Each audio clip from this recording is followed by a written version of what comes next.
بسم اللہ الرحمن الرحیم الحمدللہ والصلاۃ والسلام علی اہلہا۔ ناظرین محترم، نہج البلاغہ میں خطبہ متقین کی تفسیر کا سلسلہ جاری ہے۔ استاد محترم بات یہاں تک پہنچی تھی، امیر المومنین متقین کی صفات بیان کرتے ہوئے فرماتے ہیں فمن علامت احدہم انک تری لہ قوۃ فی دین وحزما فی لین، کہ یہ متقین کی صفات میں سے آپ ان کو پائیں گے کہ وہ دین میں بڑے مستحکم ہیں اور نرم اور خوش روئی کے ساتھ، خوش خلقی کے ساتھ بڑے دور اندیش لوگ ہوتے ہیں۔ وہ ایماناً فی یقین،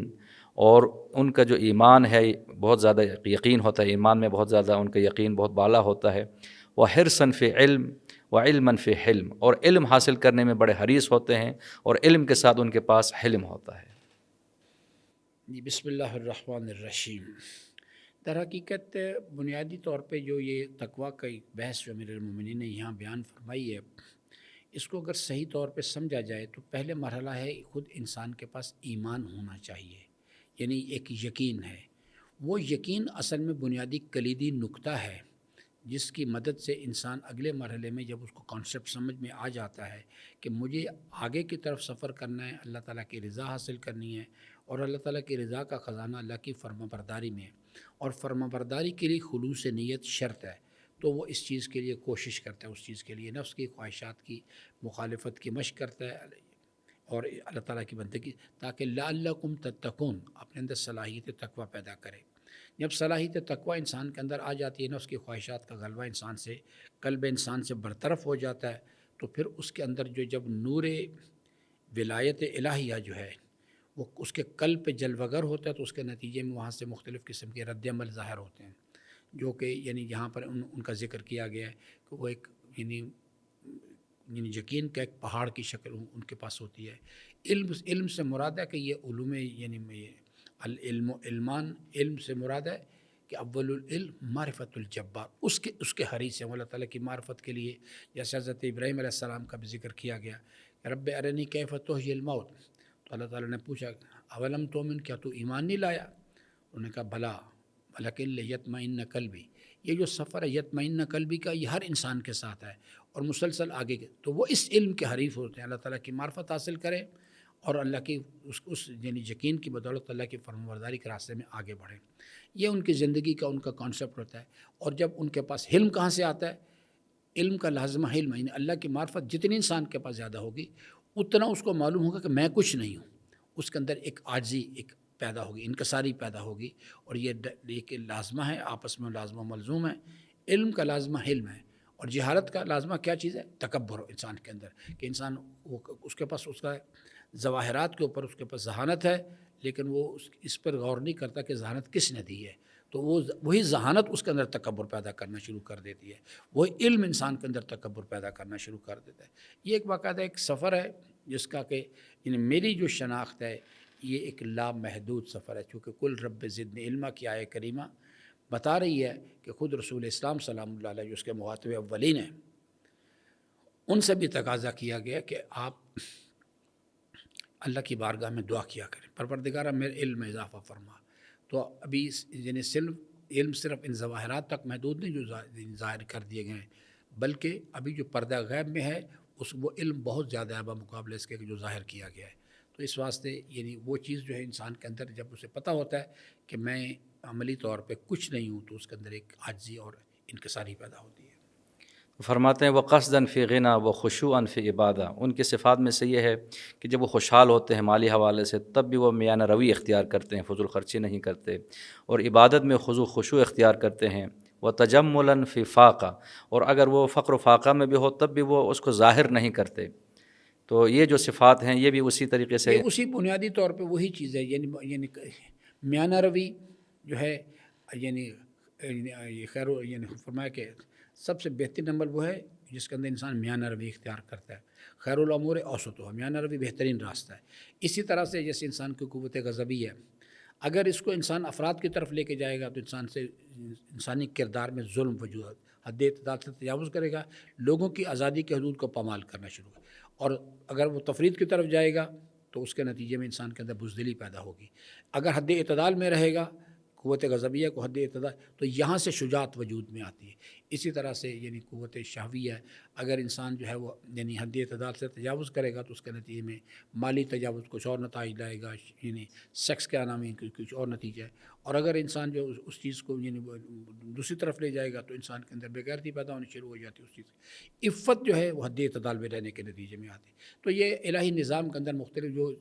چونکہ صاحبان تقویٰ جو ہیں وہ انہوں نے نفس کی خواہشات کو کنٹرول کر لیا ہوا ہے، کیونکہ ایک زندگی کا انسانی زندگی ہمیں یاد رکھنا چاہیے کہ انسانی زندگی کا انفرادی حیثیت میں اگر انسان اس ٹارگٹ کو ہٹ کرنا چاہتا ہے کہ جن سے وما خلقت الجن والانس الا لیعبدون، تو اس کو ذات کے اندر اللہ کا دین حاکم کرنے کے لیے صرف ایک چیز رکاوٹ ہے، میرے نفس کی خواہشات، اور وہ بھی قوت غضبیہ، قوت شہویہ، قوت وہمیہ، دونوں شکلوں افراط و تفرید کی شکل میں یہ رکاوٹ بنتی ہیں۔ اور اگر انسان اجتماعی زندگی کے اندر جو ہے یعنی لیظہرہ علی الدین کلہ اس راستے پر عمل کرنا چاہتا ہے، اس کے لیے یہ دوسرا سٹیپ ہے انسانی زندگی کا کہ یہ اپنی ذات پر اللہ کا دین حاکم کرے اور اجتماعی زندگی میں اللہ کا دین جو ہے اس کو روئے زمین پر بالادست کرے۔ تو اس کے لیے معاشرے کے جتنے بھی نفس پرست حضرات ہیں، منافقین ہوں، مشرکین ہوں، کفار ہوں، وہ راستے کی رکاوٹ ہے، اور ان کا مقابلہ کرنے کے لیے انسان کے پاس جو یہ دو ٹولز ہیں بنیادی طور پہ، ایمان اور تقویٰ، یہ انسان کے پاس یعنی محفوظ رہیں، اور انسان جو ہے استقلال کے ساتھ ان دونوں ہتھیاروں کو اپنے ہاتھ میں پکڑ کے رکھے، تو انسان جو ہے وہ یعنی الہی تائید کے نتیجے میں خود اپنی مرضی اپنے عمل کے نتیجے میں محنت سے کچھ نہیں کر سکتا، الا ما رحم ربی، وہ لوگ اس میں کامیاب ہوتے ہیں نفس کا مقابلہ کرنے میں یا نفس پرست حضرات کا مقابلہ کرنے میں جن پر اللہ خود مہربان ہوتا ہے۔ تو یہ ایک باقاعدہ ایک سفر ہے جس کے اوپر یہ لوگ اپنے ان ہتھیاروں کو استعمال کرتے ہیں، عاجزی پیدا کرتے ہیں اللہ تعالیٰ کی بارگاہ میں۔ یقین کو حاصل کرنا ایک مشکل کام ہے، کیونکہ یہ دولت جو ہے یہ سب سے کم تقسیم ہوئی ہے، لیکن اس کی حفاظت کرنا، اس کو مینٹین کر کے رکھنا، جو میں نے بلڈ پریشر کی مثال دی، شوگر کی مثال دی، یہ اس کو اس حد اعتدال کے اندر مینٹین کرنا یہ اس سے بھی زیادہ مشکل کام ہے۔ اسی طرح سے صلاحیت تقویٰ پیدا کرنا، نفس کی خواہشات کو کنٹرول کرنے کا ملکہ، یہ ایک مشکل کام ہے، لیکن اس کو مینٹین کر کے رکھنا، کیونکہ اس کے ساتھ ایک استقلال کے ساتھ مسلسل بیٹری بھی ایمان کی چارج کرنی پڑتی ہے، اور نفس کی خواہشات کی مخالفت کا ملکہ برقرار رکھنے کے لیے مسلسل الہی نظام کے اندر نفس کی خواہشات کی مخالفت کی مشق بھی ریگولرلی کرنی پڑتی ہے۔ تو امام فرماتے ہیں وہ صبراً فی شدہ و طلباً فی حلال، اور اسی طرح وہ مصائب میں وہ صبر کرتے ہیں، مشکلات میں، اور مال حلال کے طلب میں کوشش کرتے ہیں، وہ نشاطاً فی ہدا، اور ہدایت کے کاموں میں بڑے وہ ایکٹو نظر آتے ہیں، سوال فعال نظر آتے ہیں۔ بالکل، یہ میں نے آپ سے کہا یہ سب وہ خصوصیات ہیں جس چیز کے لیے صبر جو ہے ایک امام نے فرمایا کہ صبر کا اور ایمان کا آپس میں اس طرح سے ساتھ ہے جیسے کہ انسان کا چہرہ اور اس کا بدن ہے۔ صبر جو ہے چہرہ ہے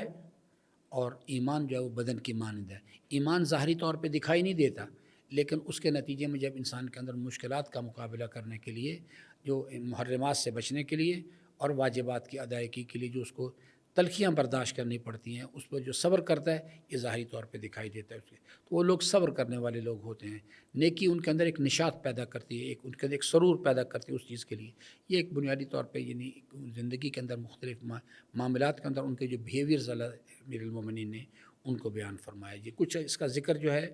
قرآن کریم کے اندر بٹس اینڈ پیسز میں کیا گیا۔ یہ حضرت کا خطبہ ان تمام چیزوں کو انہوں نے جمع کر کے بیان کیا، جیسے سورہ بقرہ میں یہ نام کہہ سکتے ہیں نہج البلاغہ در حقیقت قرآن کی تفسیر ہے، قرآن کریم کی تفسیر ہے بنیادی طور پہ۔ خود یہ نہج خطبۃ المتقین جو ہے، جو تقویٰ کا جو کردار قرآن کریم وَمَن یتق اللہ یجعل لہ مخرج، یہ اصل میں اس سے وہ جو بٹس اینڈ پیسز میں قرآن کریم میں ذکر کیا گیا ہے، امیر المومنین نے ان کو ایک مقام پر ایک جگہ پہ جمع کر کے بیان کر دیا ہے، جیسے سورہ بقرہ میں کہا گیا ہے ہدی للمتقین، پھر ہم بتا دیں متقین کون لوگ، الذین یؤمنون بالغیب ویقیمون الصلاۃ ومما رزقناہم ینفقون۔ یہ بنیادی طور پر ان کا کہ انہی جو خصوصیات جو بیان کی گئی ہیں امیر المومنین ان کو ایلیبوریٹ کر کے اس کے تفصیلات کے ساتھ انہیں بیان کیا ہوا ہے۔ تو ناظرین محترم، ان کلمات میں امیر المومنین نے متقین کی یہ صفات بیان کی، فرمایا کہ قوتاً فی دین، ان کے دین میں استحکام ہوتا ہے، وہ دور اندیش لوگ ہوتے ہیں، ایمان میں ان کا یقین ہوتا ہے، اور وہ میانہ رو ہوتے ہیں۔ خداوند عالم ہم سب کو ان صفات کو اپنانے کی توفیق عطا فرمائے، اور قرآن و اہل بیت کی تعلیمات کو سمجھنے، عملی زندگی میں ان تعلیمات پہ عمل پیرا ہونے کی توفیق عطا فرمائے۔